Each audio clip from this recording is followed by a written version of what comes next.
What's up, everybody? It's Maverick here, and today we're back for another episode of ReZero Season 2.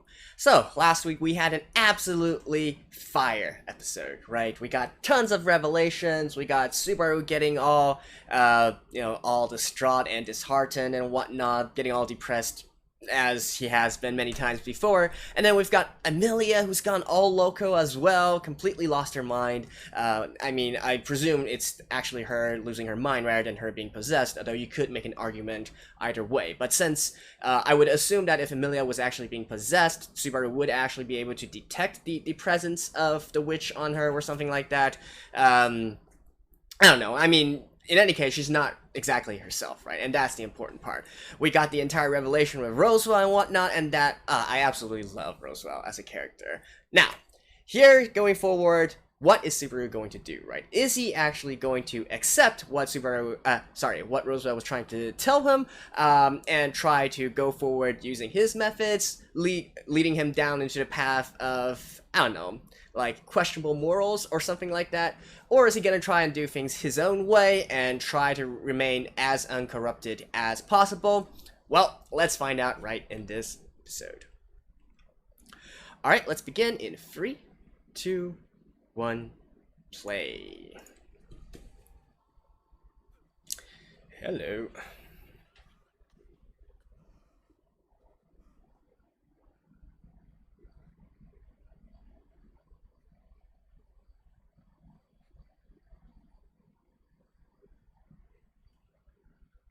Yes, she kissed you.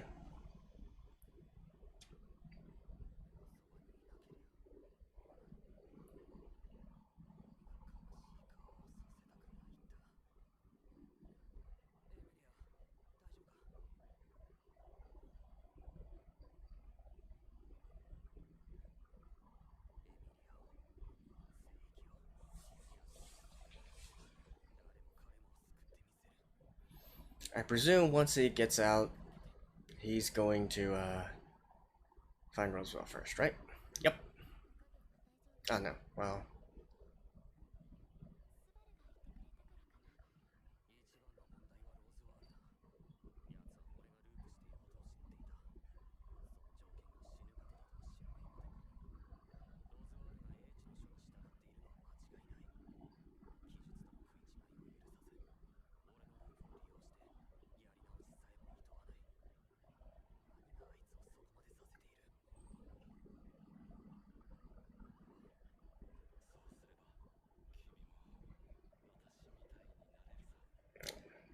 Well, if it's going to be like, Yep, there we go.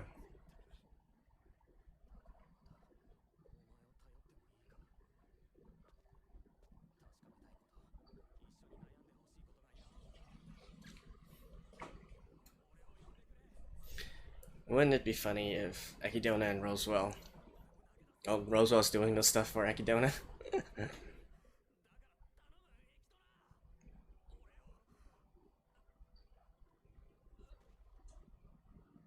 Hmm?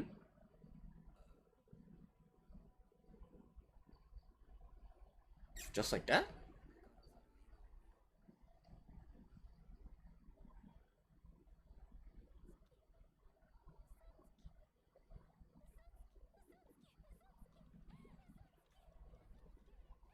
Oh. The future. The future? The past.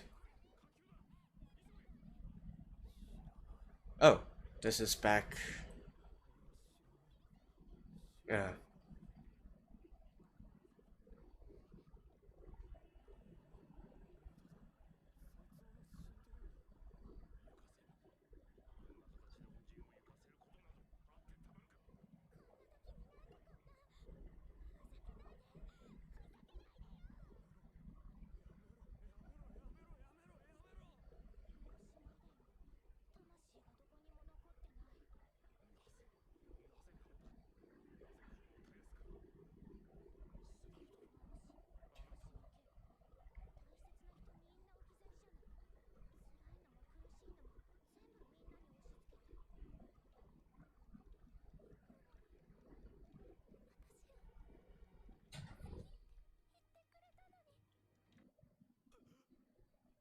Is this trying to get him to also value himself?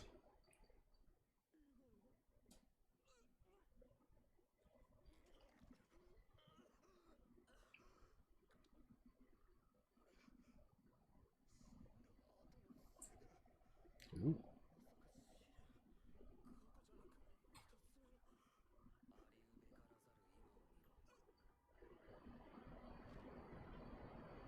Alright, right into it.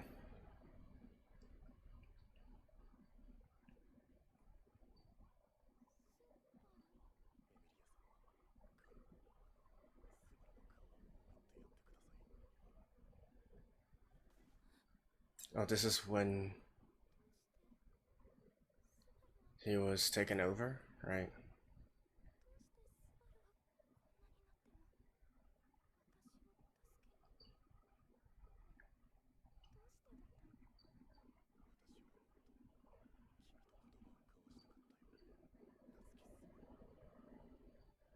Hmm. I think back in season 1, I actually had a theory that maybe Subaru dying over and over again is actually a lot of parallel worlds, and he's jumping from world to world. I'm not really sure if they are actually going to do something as metal as that, but damn, would that be entertaining. Oh, this is all the way back.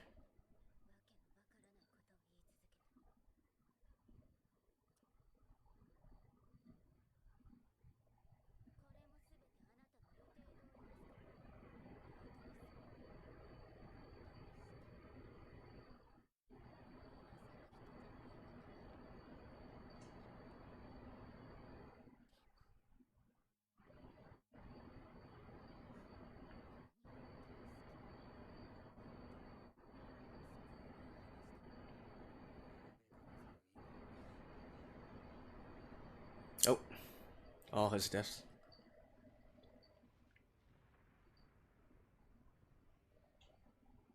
Hmm?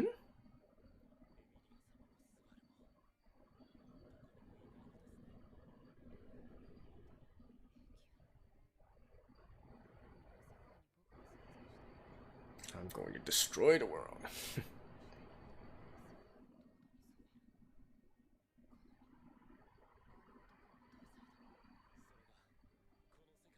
Reinhardt's gonna stop him.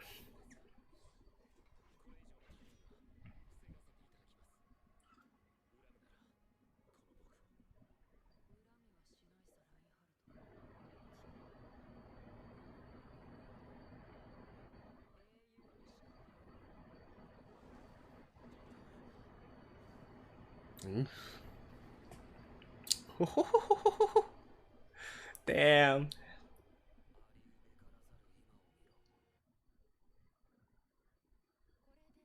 Oh, all the way back to the beginning.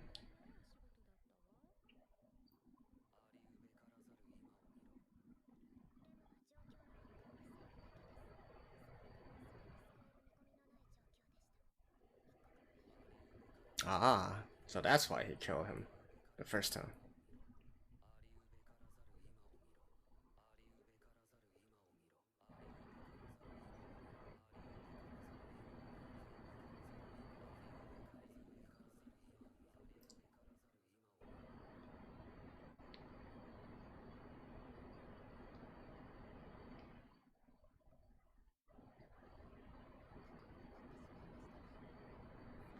Rim?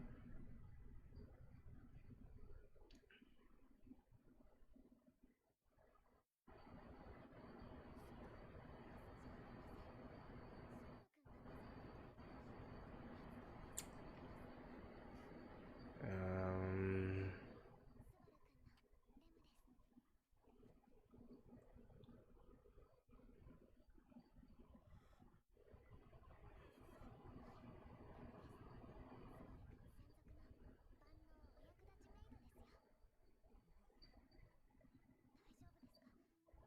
the hell? Is this another?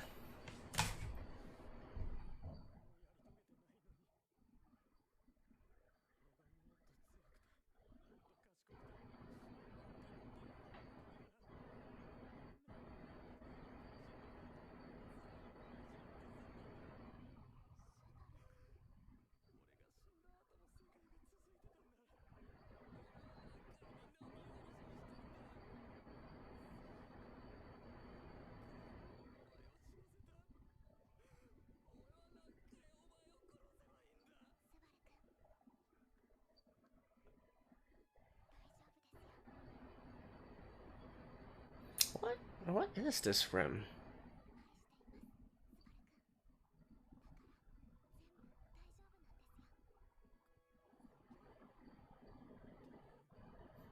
I bet the rim fans are going crazy right now.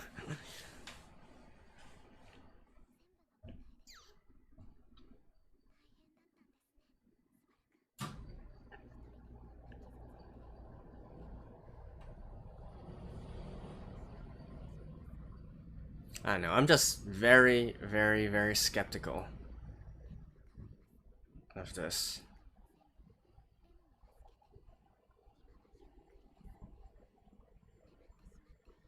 No, no, don't listen to her. Fight it, Subaru.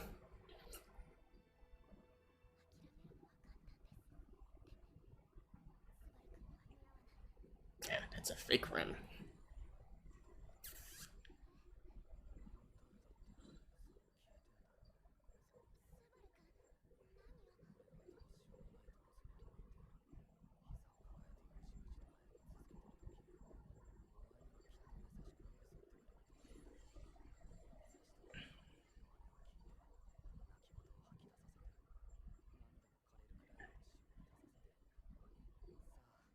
Is this actually one of the trials? I kind of feel like this is one of the trials.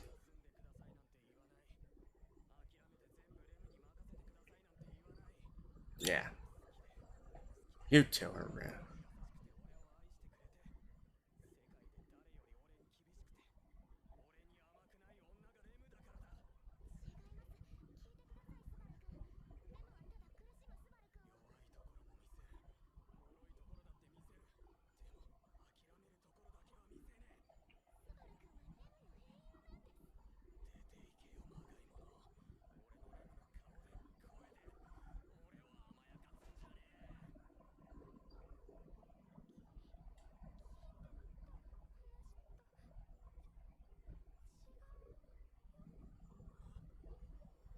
Hmm?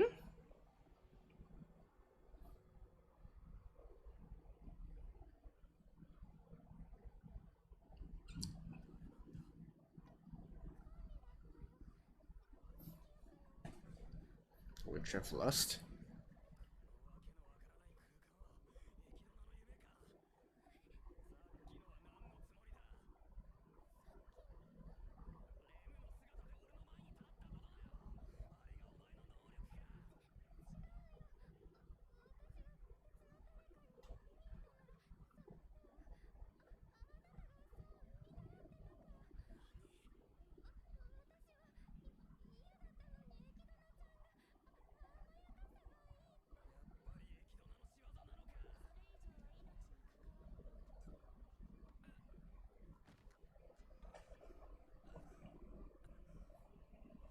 No, you didn't want to see her.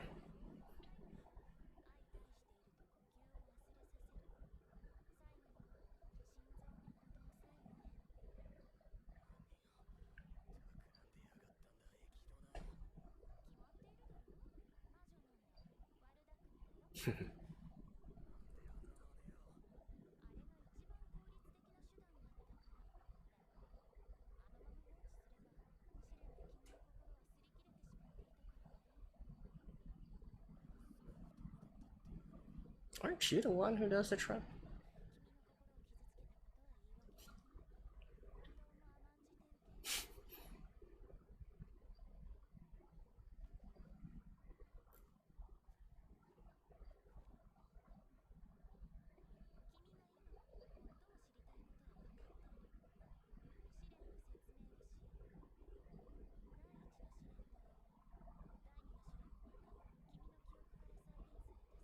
Alright. It's an unreality.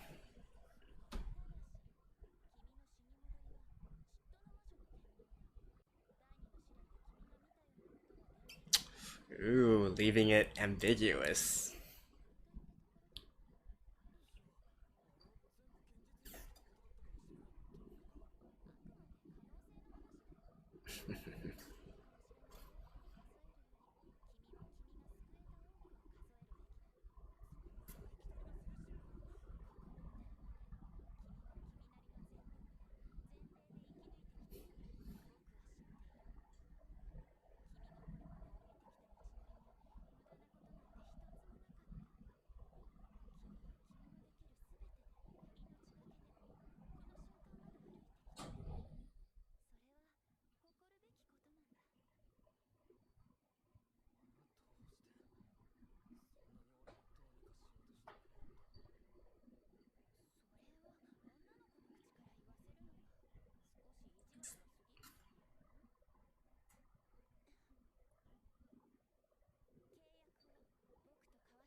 He can do that? Even though he's already sort of blessed by the Witch of Envy?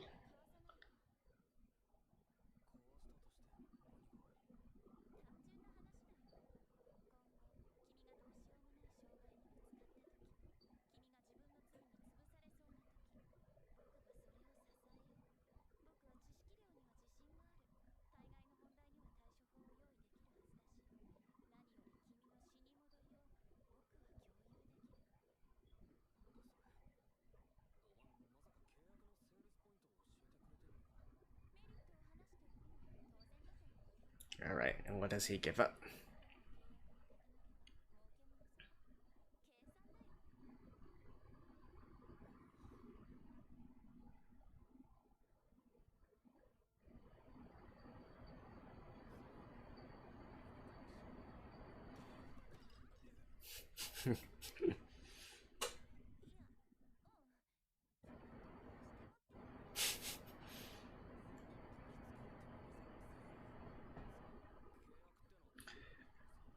Subaru, shouldn't you be asking her more questions?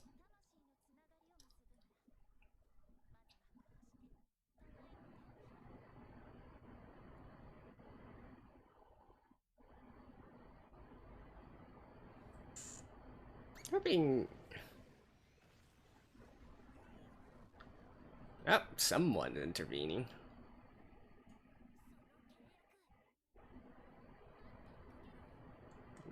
This is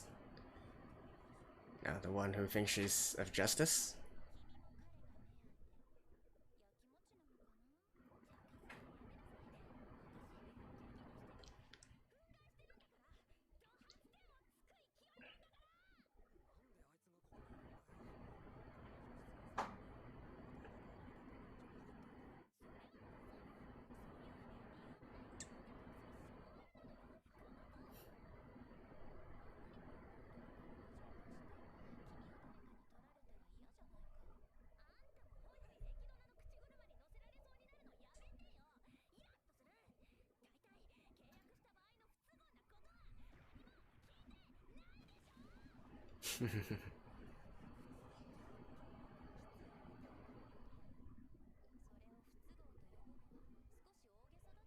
So, what is it gonna be?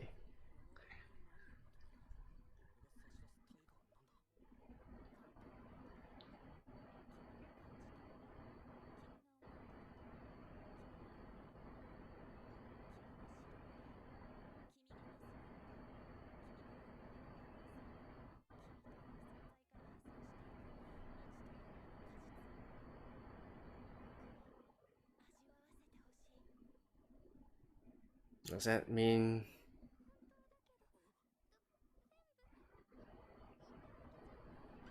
So what is this? Each of the witches are trying to form a contract with him for some reason?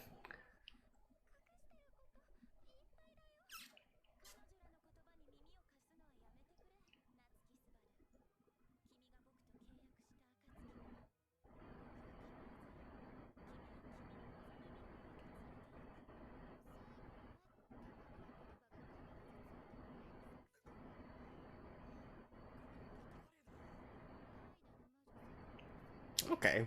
You actually do look sloppy.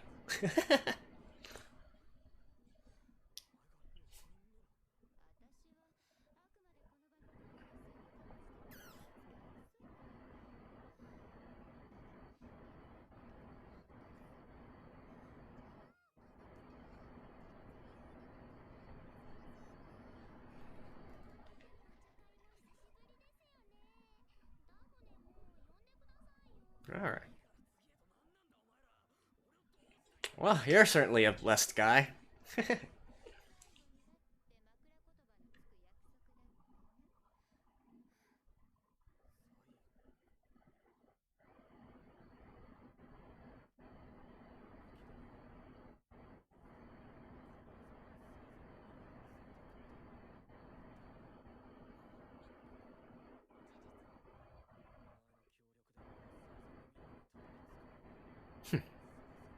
So they can't spell it out for him? What that actually means he needs to ask for himself?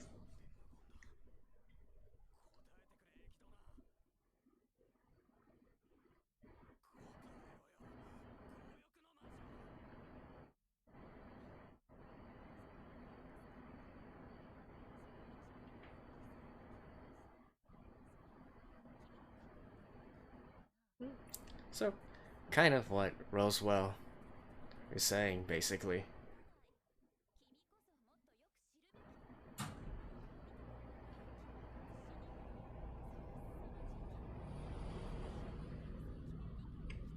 Does that mean do you...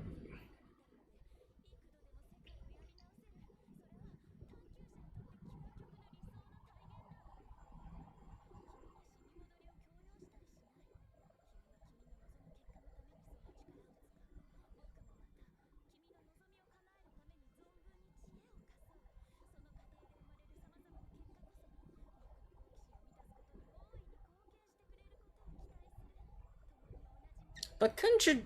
Aren't you already observing him, though? Or maybe she actually doesn't have the power to know what Subaru is doing at all time.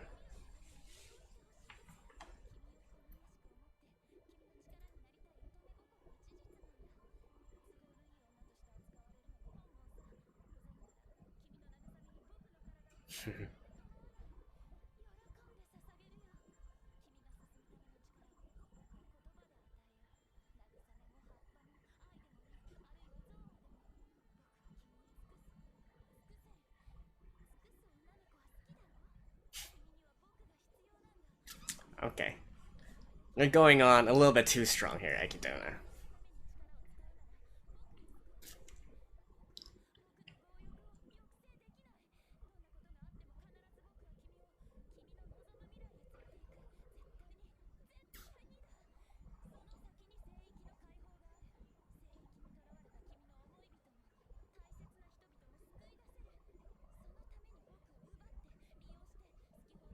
This is a very long monologue.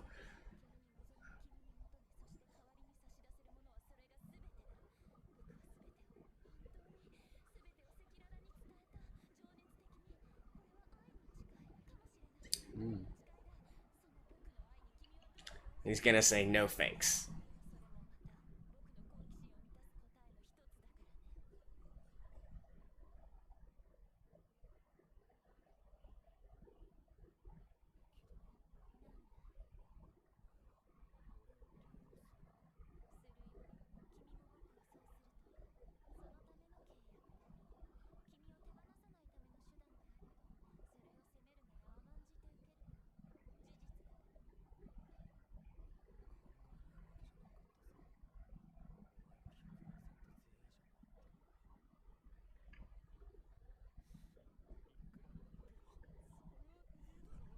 Well, that's your...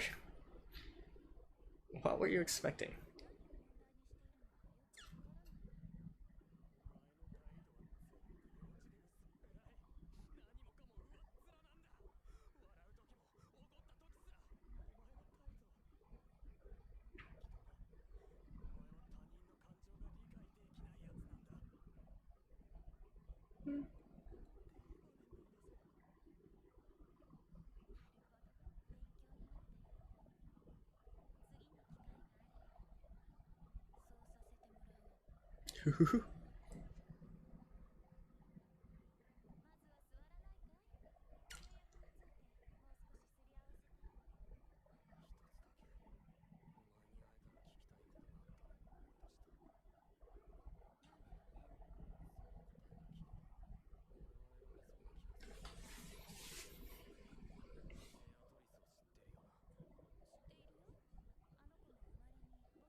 Damn.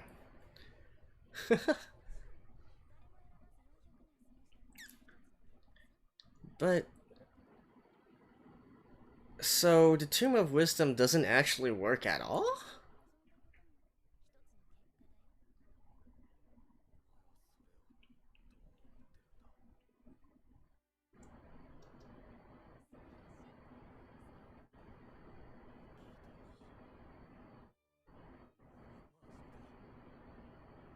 Yes.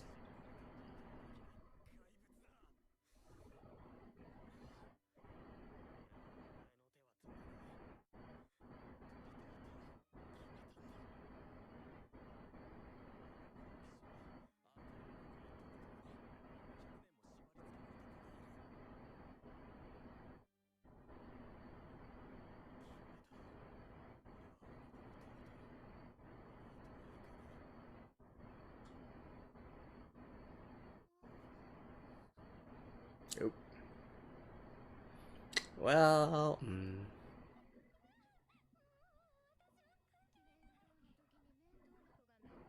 wait, the Witch of Envy herself?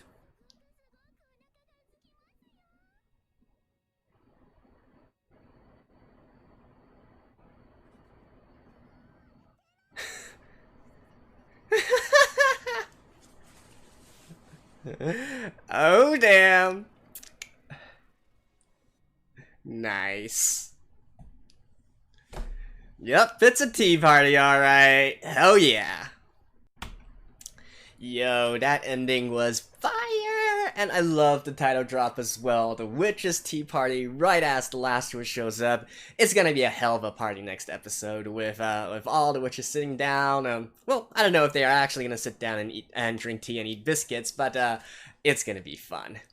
Let's talk a little bit, let's work backwards in this review and talk about Echidna first, right? Because at the very end there, Subaru was basically saying, oh, you're a monster, you're incomprehensible and whatnot. Well, first of all, I would say she's not human, right? Monster? Maybe. Definitely wouldn't say that she's incomprehensible, though. I think she is basically sort of like what I was talking about with Roswell last episode. I mean, make no mistake, these are not humans anymore. They have long since thrown away their humanity. They only want to concentrate on the one thing that they wish for, right? And in Echidna's case, it's absolutely knowledge, right? That's all she cares. Everything else, no importance to her. Beatrice, what? Who? Right? Well, I guess, insofar as the fact that she can kind of learn interesting decisions that they make, that's all that really matters to her. Their feelings and whatnot, no. In fact, I would even go as far and say Echidna would represent the, I guess, the most logical, right? If you completely remove all the emotional aspects of the decisions that you're trying to make and only go through it from a logical perspective, right? Like treating every single death as as an opportunity to learn something more, to try out some new things, even some very wacky things, even some inhumane, like, really turning yourself into a monster and whatnot, just seeing how it goes and then turning back time once again as if nothing ever happened. And that's definitely a part of her repertoire, right? And I would, it's so hard to say. If you were actually given this kind of ability, humans have this innate curiosity to them. We always say curiosity kills the cat, and I think in Echidna's case, she probably embodies that to the highest limit, if you will. So it's not that I can't understand what she is trying to say here or what she's trying to do. In fact, I really don't think it's that hard at all. You just need to look at things from a different point of view. Now, whether or not you agree with that point of view, of course, that is something else entirely. And Subaru absolutely does not agree with that point of view. So no deal at all, right? Just as he is rejecting what Roswell was trying to tell him, he obviously is going to reject Echidna as well. And honestly, I feel like this is, instead of something right or wrong, I would say it's more of, what do you actually value? What do you actually choose, right? So I don't particularly blame either side for having what they believe in, if you will. Now, with that being said, though, Echidna, I do have to wonder, like, at the end of the day, what exactly is the catch to all this? Because just based on, sure, she was acting all freaky and whatnot, but based on what she was saying, as far as I can tell, it's basically, consider Echidna being able to live or reside within Subaru from now on, if they actually made the contract, right? So she would go through every single return by death, as Subaru does, go through every single reset, and in turn, Subaru is able to call on Echidna at any time to ask for information, ask for, of course, anything that he wants, basically, is what Echidna is promising him, but considering how she is, probably only most useful for knowledge and information, right? Now, the only thing that I kind of get that might be the bad thing that comes out of all this is perhaps Echidna can be viewed as sort of like the monkey's paw, right? If you guys are familiar with that story, it's basically like when you ask for a wish, when you wish for something like, for instance, wishing to become the richest person in the world, the monkey's paw would actually grant your wish, albeit in a way that you weren't really expecting, right? So say for instance, how can a monkey's paw make you the richest man on Earth? Well, maybe by killing off the entire world's population so that you are the only person left, that would make you the richest person on Earth, right? I think what they're trying to imply here is that Echidna, when she actually gives her opinion, her advice and whatnot, it might be, that kind of situation here. And the funny thing here is, it's perhaps not even out of malice, right? I don't think she actually does things out of malice or out of spite or whatnot. She just simply cannot comprehend what humans would think is right or wrong. So she's going to give off advice and give off information that might actually be the end goal might actually be what Subaru wants. It's just that it's going to be reached in a way that perhaps he doesn't really want, right? So the best possible outcome, not necessarily the best possible path. I think that is the catch to all this. Now, with that being said, though, is there a way to work around this? Now, I always like to go for loopholes and whatnot, right? You can consider playing with fire or something, but I do kind of feel, though, if you are actually just forming a contract with Echidna and just purely calling on her knowledge, but from a neutral standpoint, not asking for advice, just asking for all the information there is on a certain subject, would that still be subject to the same kind of flaws, right? I guess that depends on whether or not Echidna purposely withholds some information, as she did here. What is the extent of the contract? Does it mean that Echidna has to answer truthfully and in full every single little detail, every single little aspect of every question that's asked of her? Or can she still retain some of her own trickiness, I guess you could say, in order to manipulate things to go a way where she can satisfy her curiosity? I guess that is the big question here. And of course, without knowing that first, obviously I would not recommend forming a contract with Echidna. Although I am, anyways, so putting Echidna aside, the other witches, I am quite curious to see like how exactly they are going to be twisted as well. Like even the ones that seem to be looking out for Subaru, I mean, absolutely not. I think at the very beginning, I've said already, they have their own goals. They're only utilizing Subaru so far as to being able to achieve their goals, and that would be it, right? Still, I feel like with enough wits about you, you could actually form a sort of give and take situation here. I mean, at the very least, it's not like a contract where Subaru is selling his soul or like forever indenture to a witch or something like that. So at least it's not like that. But I mean, considering how the series is going, I highly doubt that he's going to be forming a contract with any of the witches. Alright, so that's on Echidna's side, and then further on, I'd like to talk a little bit about the first half of this episode, right, where Subaru is essentially going through all his previous lives once again, and maybe kind of sort of seeing the aftermath of what actually happened. Now, don't really know if this was actually another sort of trickery of Echidna's just in order to see like how Subaru would react or something like that. But I gotta say, I actually had this exact same thought back in season 1, and the reason for that was actually because of the opening, when I saw lots and lots of Subarus around.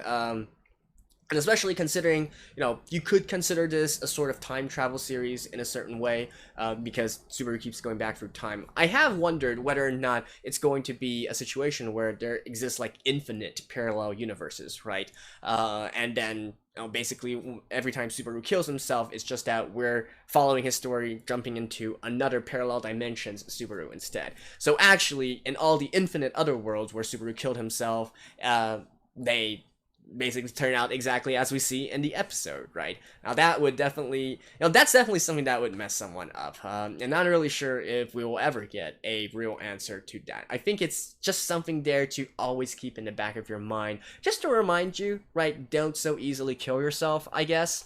Although that would definitely be a big twist that that I would wholly welcome, right? Just to see like what would happen. You guys.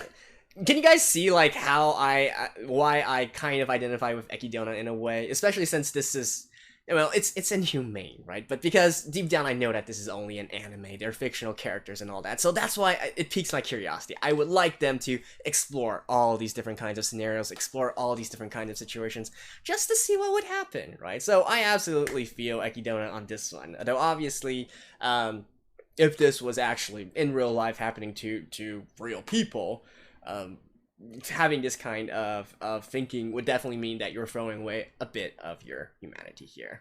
But I mean, it's an anime. I just want to see some interesting and entertaining stuff.